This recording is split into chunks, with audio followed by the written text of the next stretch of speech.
another 30 days done in the books, and another challenge upward and onward.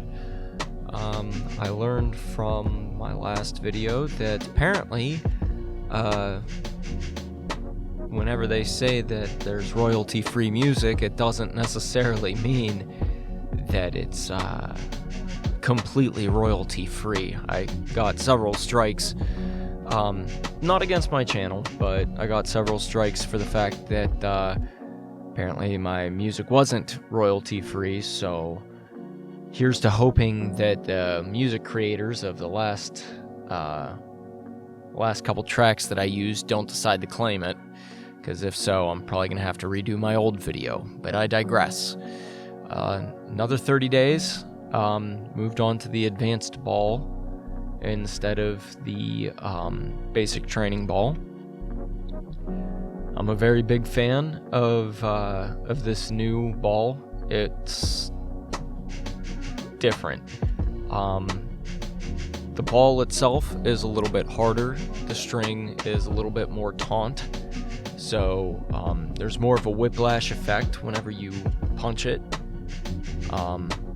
I definitely started training with a cup because after being cracked in the begonias about 4 or 5 times,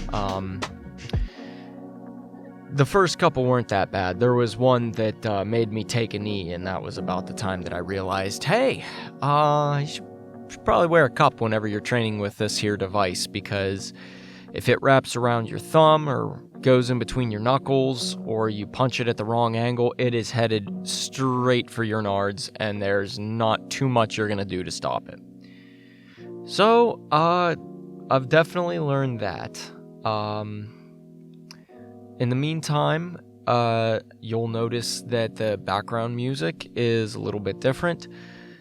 It's all something that I've made myself. In my downtime at work, I go through my iPad and I put together songs so that way I can have true royalty-free music, because it's my intellectual property.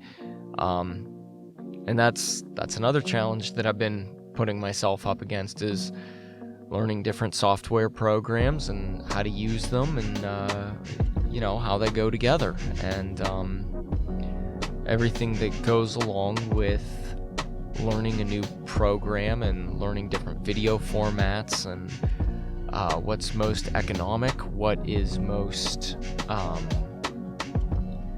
data rich for specific applications. There's definitely been a lot of learning. I will say that wholeheartedly. There's definitely been a lot of learning. I recently found a new boxing coach who I'm going to be training with here very shortly. I'm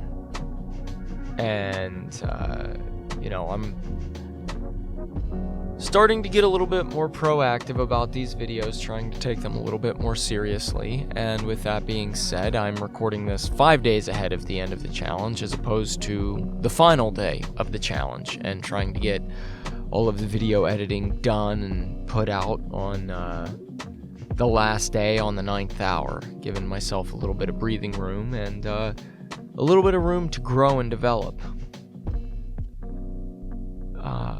In terms of my weight, still managing to maintain my weight where it needs to be. Still managing to maintain a whole bunch of things, which is difficult, but nothing worth having is going to come easy.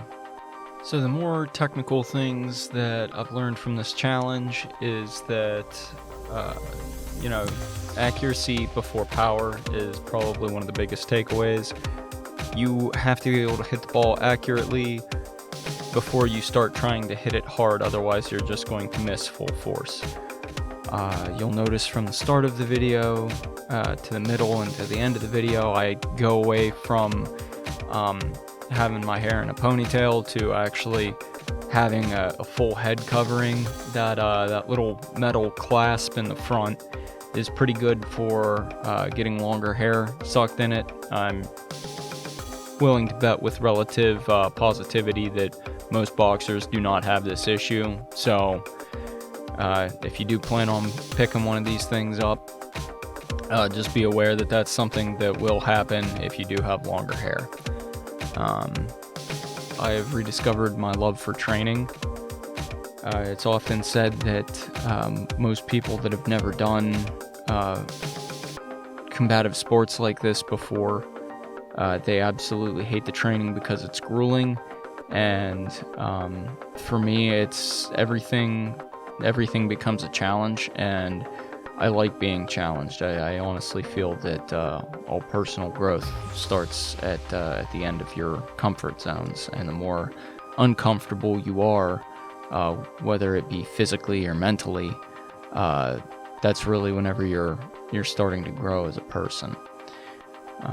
One of the last things that I will say is that if you've bothered to tune in and watch this, I can't thank you enough. It's nice to know that somebody somewhere is enjoying some of the stuff that I'm making, and I'm not just screaming into the void. I understand it's not exactly the most exciting thing to watch a guy dance around with a ball strapped to his forehead, punching it for 10 minutes straight. The thing about fighting and boxing and combative sports in general is, for the people that participate in them, for them it's about the fight. But for everybody else, people want to be entertained. People watch fight to be entertained, not be bored. And chances are, if you are tuning into this channel, it's because you know me personally, and I can't thank you enough for bothering to take the time. However, watching people train is boring. It's kind of like watching people play pickleball or masturbate. It's a lot of fun to do it yourself. It's boring to watch somebody else do it. You'd much rather be the one doing it. So, with that being said, I really do, from the bottom of my heart, I want to thank you guys for tuning in. As I said, there's three balls, 3 different levels of training with this headband set. So in the next 30 days, I'm going to move on to the professional ball, and we're going to see how that one goes. In the meantime, thank you everybody that supports me in any way, shape, form, or fashion. I know I'm not particularly the best at expressing my gratitude to people, and generally might come off as a dick, but I sincerely love all of you people that make a concerted effort to make sure that I'm doing all right. And with that, I'll quit mumbling and let you enjoy my music, I guess.